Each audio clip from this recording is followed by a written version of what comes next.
Jésus-Christ, bonjour, bienvenue une fois de plus sur notre émission Une minute avec Dieu. Aujourd'hui, nous sommes le mercredi, le 31e jour du mois d'août de l'an 2022. Nous continuons notre enseignement sur la louange. Hier, nous avons commencé à voir à quel niveau la louange est puissante. Et nous avons parlé de l'histoire de Jésus lorsqu'il multiplie les pains dans le livre de Matthieu, le chapitre 14, le verset 19 à 21. Nous voyons de quelle manière le Seigneur Jésus procède malgré qu'il y avait 5000 hommes qui devaient manger et qu'à sa disposition, il n'avait que 2 poissons et 5 pains. En levant la prière, il ne lève pas la prière en mentionnant la grandeur du problème, en mentionnant ce qui manque, en mentionnant ce qu'il faut faire, en mentionnant la difficulté. Mais la Bible nous dit clairement que tout ce qu'il a eu à faire, c'est de rendre grâce à Dieu parce qu'il savait dans son cœur que Dieu connaît ce dont il a besoin et ce qu'il faut faire. Également, une histoire, lorsque tu ouvres le livre de 2 Chroniques, le chapitre 20, le verset 1 à 30, elle nous montre très clairement la puissance de Dieu dans la louange. La Bible nous dit que le roi Josaphat, un roi de Juda à son temps, était attaqué par un peuple fort, nombreux et puissant.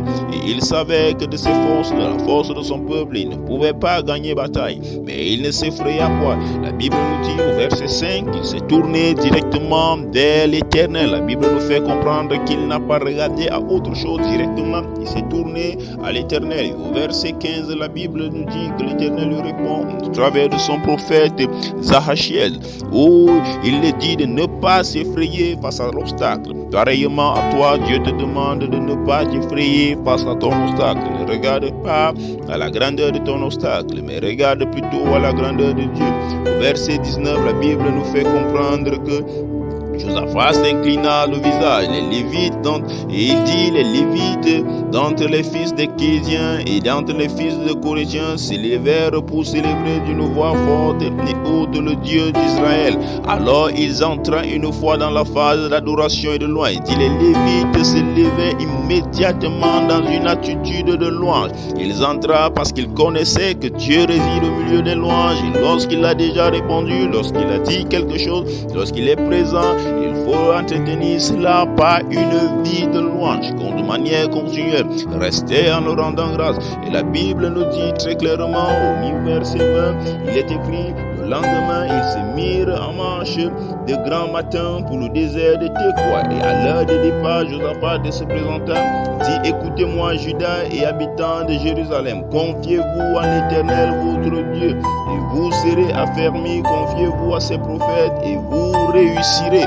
Et également pour toi, mon frère, lorsque tu te lèves le matin, confie ta vie à l'Éternel. Lorsque tu vas vers ton travail, confie ta vie à l'Éternel, quel que soit ce que tu veux faire, quelle que soit la difficulté qui est en face de toi, quelle que soit l'adversité qui est en face de toi, confie ta vie à l'Éternel. Il n'y a pas d'autre moyen, il n'y a pas meilleur moyen de s'en sortir que de confier cette situation qui te tracasse tant à l'Éternel. C'est à lui que tu dois remettre, c'est au Seigneur Jésus que tu dois déposer tes fardeaux. Tes fardeaux, tu ne peux pas les supporter toi-même, tu ne peux pas les porter toi-même, mais confie-les à l'Éternel afin qu'il soit celui qui les porte vers toi. Au verset 21, la Bible nous dit: puis d'accord avec le peuple, il nomma des chantres revêtus d'ornements sacrés, marchant devant l'armée, célébrant l'Éternel et disait: louez l'Éternel, car sa miséricorde dure à toujours.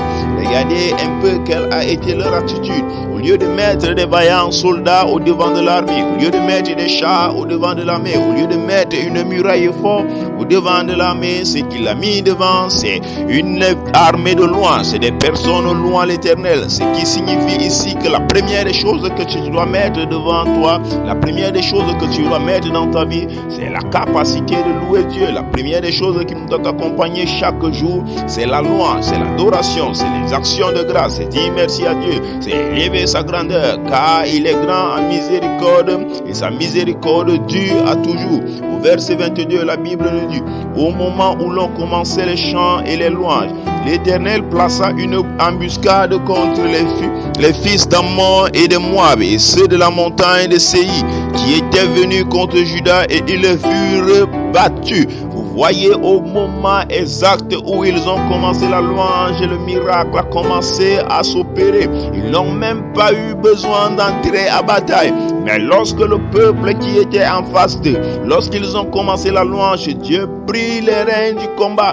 Et la Bible nous dit que le peuple qui venait en face de tomba dans une embuscade, qui n'était pas pas une idée du peuple de Juda, mais une idée du peuple de Dieu, une manifestation de la puissance de Dieu. Nous voyons ici qu'ils n'ont pas eu besoin d'aller au combat, ils n'ont pas eu besoin de se mettre en bataille, ils n'ont pas eu besoin d'élever une quelconque épée, ils n'ont même pas eu besoin d'arriver au lieu du combat. Ils étaient encore en route, mais grâce à leur attitude de louange, grâce à leur façon d'adorer l'Éternel, Dieu prit le combat en main, Dieu prit le combat entre ses mains et il reçut la victoire. Pareillement à toi, il y a une façon pour toi, si tu prends une attitude de louange face à ta situation, si tu apprends à remercier Dieu, quel que soit ce qui t'arrive, quelle que soit ta difficulté, tu verras également Dieu être en mesure de te faire gagner ton combat sans que tu n'aies même à entrer dans la bataille.